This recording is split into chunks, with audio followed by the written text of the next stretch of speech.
Bíbélì kíkà lédè Ìjẹ̀bú pẹ̀lú Olusegun Ladegbuwa.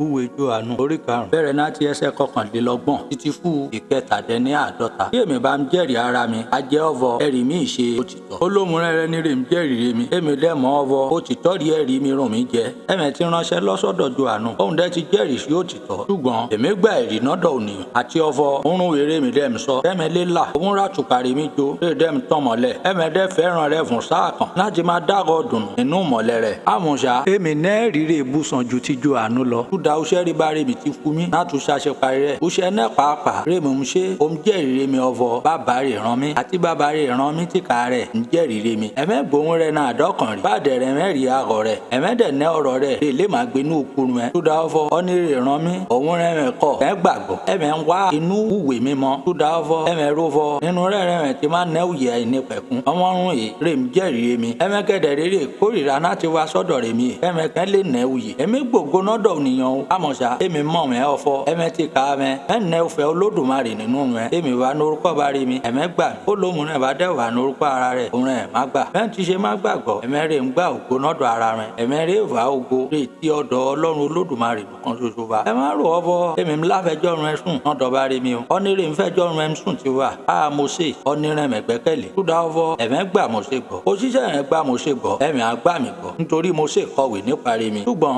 ẹ̀mẹ̀ bá gbà wé mo ṣe gbọ́. Bẹ́ẹ̀ tó má ṣe ẹ̀rá igbá ọ̀rọ̀ mi gbọ́. Ọlọ́run Olódùmarè kò bùsì gbígbọ́ kíkà ọ̀rọ̀ rẹ̀. Bíbélì dùn ká lédè Ìjẹ̀bú pẹ̀lú Olusegun Ladegbuwa.